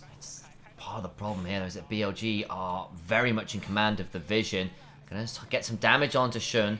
And if LNG can find their targets, they're certainly doing damage, but wards on both flanks are tricky to deal with. So BLG looking for mid lane priority. If they take Dragon, it's Soul. LNG, it's just a single Dragon for them. So LNG, they give up Baron, at least the start of it, and they're going to take the Dragon in response. Is this going to be the game-ending play, though, in some ways? Because BLG, if they get control of the waves, keep LNG out of their own jungle, and use this Baron to break open the base, LNG will rue this decision. I'll point out that On didn't join the Baron because he was just making sure that mid lane wave was shoved for them beforehand. Good heads-up play from the support to make it a little bit harder for LNG to keep those waves out from their towers. And then also, you can see that On keeps that wave there. Immediate teleport onto it with the Baron buff from Knight. On sets it up. And Knight keeps that ward, going straight back in, gets the Magi's. I love this, man. Knight, never change. The rest of the map now starting to get set up. Scout pushes out bot lane. It's one wave they don't have to worry about, but synced waves in mid and top lane are going to be an issue. Can LNG find a fight before they hit towers? Mark takes filthy amounts of damage, and I think he might be going down. The equalizer back, though, forces immediate response, but Defiance is doing a good job of mitigating the damage. You said that might be the case earlier. And a Mantra E does exactly what's required to keep people healthy. That could have been the fight. LNG wanted a fight before the waves crashed in and they potentially get choked out of the game. They can't find it, though. Mark doesn't quite land the hook. The ultimate into the equalizer was great, though.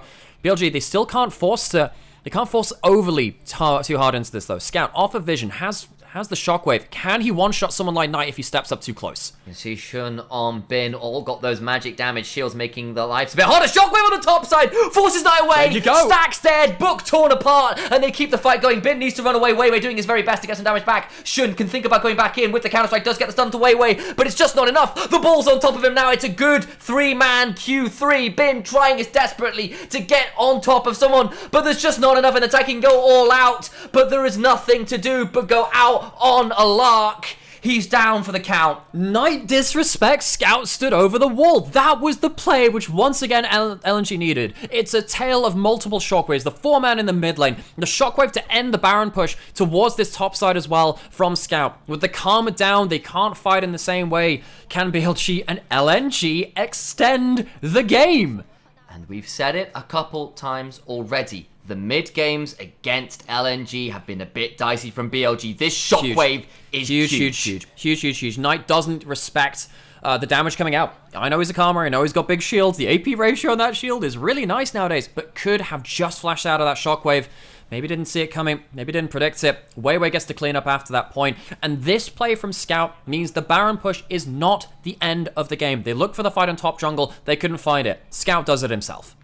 Massive moment. Who needs a ball delivery system when you can just pull your own stunts? Bloodthirster, more of Malmortius, both complete for Elk. He knows what's happening this game. You're looking at a Kanet Rukan on. You're looking at a Kanet Rukan on the Jax. You're looking at a Kanet Rukan and a Hollow Radiance for Bin. The magic damage is trying to be mitigated.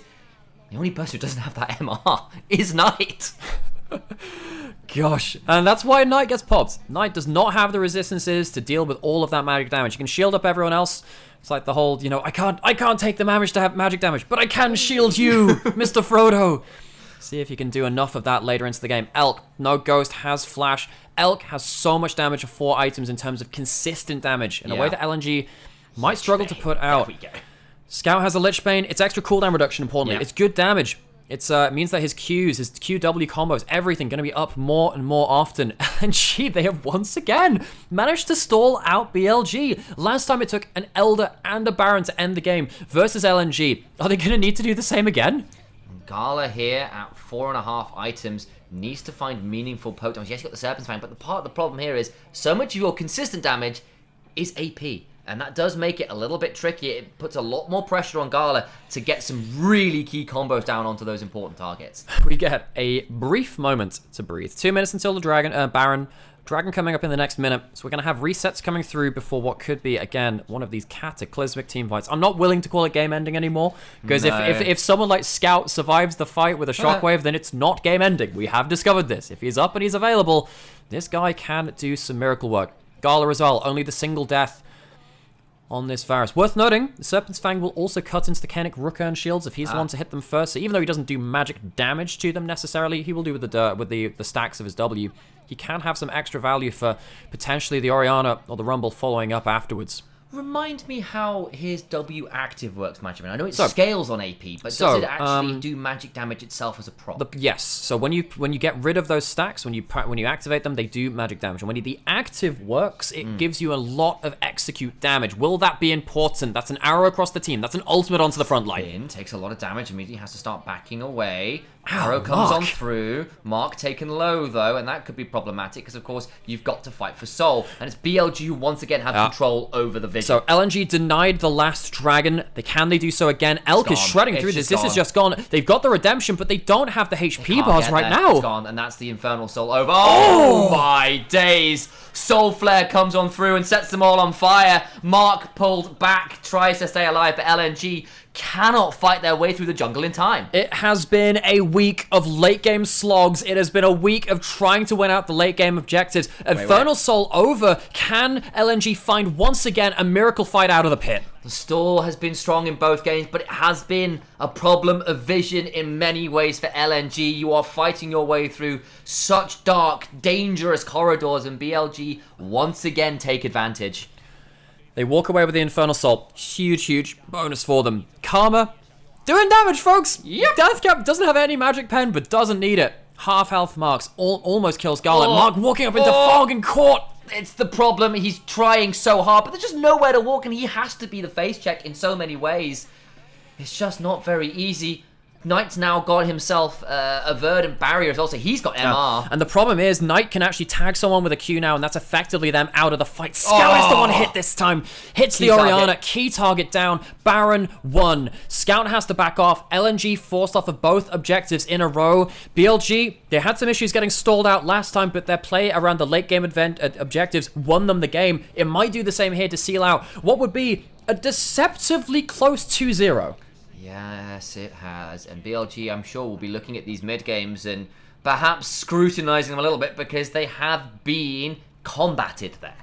And how much of a stick in the craw would it be for LNG as an organization to get taken down by BLG? Yes, they're the best team in the league right now, but this was the team which LNG beat just before Worlds and Summer Playoffs last year. And how much would it be a stick in the craw if Scout losing to Knight once more? Last year, they couldn't end up beating at JDG. Knight had the extra kind of bang for the buck, the extra gas in the tank to finish out these series, and now Scout, he's had a great game. His game 1 wasn't bad either, let's be honest. Can he have one last miracle play to bring this the distance? I think that is the point, isn't it? It feels like perhaps Scout wasn't even the worst mid lane of this series, but it's just not going to matter.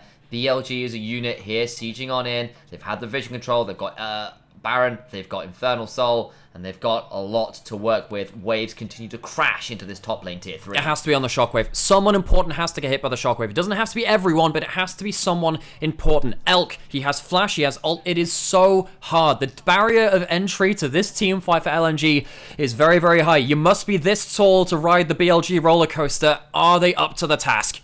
2 inhibitors down. Waves continue to crash. A minute and a half or so left on this Baron.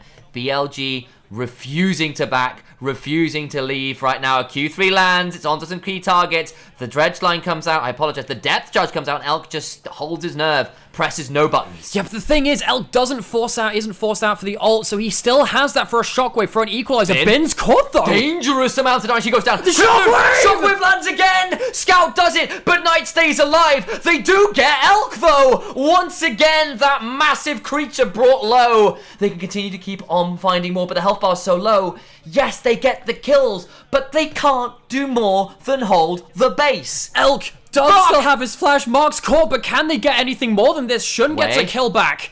Wei gets popped back over the wall. Knight so low, would be in danger, tries to find some more, gets away from the grand entrance, looking for another win, becomes like he can't find it. Knight runs away, he's so damn fast, and On will likely fall. Shun goes over the wall, On goes to the wall, Shun is in the mid lane, I apologize. The hail of arrows comes on through, the arrow claims it. That's another kill. Shun is trying to clear away these waves, prevent the easy shove back, and Gala has no mana, so can't do any more damage. Oh my god, BLG. They lose a handful of members at the Nexus, and Wei no flash. He has his ult. He might be forced to use it. No teleports after. There's the Crescent Guard. Knight in danger. Should have renewal, I think, to keep going. Gala throws another arrow out. It just doesn't matter as Shun keeps autoing. Wei, why did you overstay? No flash. Maybe he thinks BLG had cleanly backed off, but they are always waiting around the corner. And it's not the game. Again, it is not the game. We are at 75,000 gold, basically a piece for both of these teams. It has crossed the 40-minute barrier. And while a Shockwave once again buys LNG extra time, it does not buy them the game. Bin is tanky, but he is not late game versus full MR Shred, Orianna, and Rumble tanky. He goes down without much of a fight, and this is the huge moment. You can see that this Xayah just doesn't get a chance to play the fight. Onto the Elder, though, go BLG, and yes, LNG have been scrapping back, but make no mistake, their backs have been in the corner. They're still down 2 inhibitors. 1 respawns in about 10 seconds, but now they've got to fight down Elder Dragon, a late game scenario, plus an Infernal Soul. This has got to be it. Folks, we have seen 50-minute bangers already this weekend. We've seen Xiaohu backdoor versus his old team. We have seen games going the distance. It has been an eventful week just before the Lunar New Year break for the LPL, and it is not done yet. LNG, again, backs against the wall. They have managed to stem the tide, but they are broken and bleeding. Each time they win one of these fights, they are still losing something of their own. Shun has become the split push option on the Jax because he's that bit safer stepping forwards, that bit more able to take the duels, trying to clear the way as best they can because there is no Baron. Elk has all summoners available. Knight doesn't. Maybe he's the target they can pick off. How much can a Shockwave do? Can they win a fight against the Elder? It's so difficult. Equalize is good. Trying to keep running on through. Shun, though, is not interested in the fight. He claims the inhibitor and backs away. So, Elk, he needs the next wave to start regenning up. Gala would love to hit the next Q onto Elk and misses. He can't get that extra chunk onto the Xayah. Nexus turret down. It is a slow push and pull. The Elder still Elk up. low. He's been chunked back out. There's the depth charge. Forced to run away. back off the tower he goes again. He needs to be so respectful, man. If he gets caught into the CC, Gala will kill him. Zucker forced down, but not low enough for the Elder to execute. The next wave comes in, the tide growing ever higher. Elder for another 50 seconds. Final inhibitor turret, final inhibitor standing. If that goes down, it feels like lights out so rarely as Elk gets chunked down again. Gala is not missing. God, Zaya just struggles against long-range poke. You can step all you want, but sometimes it is just too much damage to handle. Gala hitting the skill shots he needs to. He's had himself some back-and-forth series on this team ever since he came into this roster. He's been such a good secondary carry, but in some of the big moments, we've expected more from him. He is putting out the damage alongside, again, Mr. MVP, Scout in the mid lane. Doing their best, and they hold their nerve. The Elder hasn't ended the game. Baron will have to. LNG just survived another Baron plus Elder push. BLG, they are breaking down the base, but they're not finishing off LNG. And we're getting towards full build carries. We're getting towards the point where Zucker is going to get a double mask build as well. He can get towards himself the Riftmaker. He's going to do absolutely insane damage himself. He won't have a Zhonya's or something for the stasis to be, you know, the flame spitter in the front line, but a good enough equalizer could also be game-changing at this point. And the Omnivamp as well, not to be LNG funny. are ahead in terms of kills. This game is not over yet, folks. And they've not managed to sync the Uber buffs. Elder spawns 3 minutes after Baron in so many ways right now. I think there's also been a bug on this patch as well with Elder spawning every 5 minutes, not every 6. Oh god, I didn't even realize that one. Apparently so. I need to double check on that one, but that's what I've been hearing. So the timers have all been a bit desynced. And we're back into the base defense again. Get those super monkeys in place to pop the balloons at his tower defense once more. Gala trying to get the poke down. Who can he hit? You can see the Elk hanging back, waiting till the next wave comes in as well, so they can get multiple waves stacked in at the same time. No Elder this time. An extra margin of error for LNG to play around. Shun escorts the wave in and decides, I want this additional inhibitor turret, and there's no one willing to deal with him. The inhibitor turret finally falls. Final inhibitor standing, about to be sieged onto him. There's no Elder right now, so LNG might feel free to fight. We have every single flash available. We have every single ultimate available. Almost level 18 across the board. I mean, besides supports, but who cares about them, honestly. Inhibitor down. Now the waves become a torrent. They become an onslaught. LNG, where is the inspiration? How much can you really hold on for? A weight of minions. There he goes! On, who finds a monstrous quickness, and down they go. The grand entrance will be the grand exit from this series. It took them 46 minutes. LNG threw everything in the kitchen sink at them, but BLG hold strong, hold their nerve, and end 2 desperately late games in a victory. That is the closest 2-0 I have seen in quite some time. On and Knight one-shot the entire team in the late game with a Mantra Q hitting onto the entire clump of LNG at the Nexus. A valiant effort. I think LNG really showed a lot of their pedigree for how they can play towards the late game. This is not a team to walk over, and BLG stumbled over them. They couldn't finish these games cleanly, but a win is a win. BLG still undefeated in series. And not to break the fourth wall too much, but I notice a first-time chatter over there in the chat. BLG Worlds 2024. I appreciate it. And I also appreciate they held their nerve until that series was won, because I understand. I suspect there were some sweaty palms watching those series. Thank you so much, everyone, for tuning in today and supporting our co-stream of the LPL while the official broadcast is not on. These games are why we need to have this coverage of this league. Imagine if you didn't see this live, folks. You were here to see this face-off once again between Knight and Scout, some of the very best players that the LPL has to offer. God, I've cast a lot of League of Legends recently, but when it comes down to games like this, I am not complaining.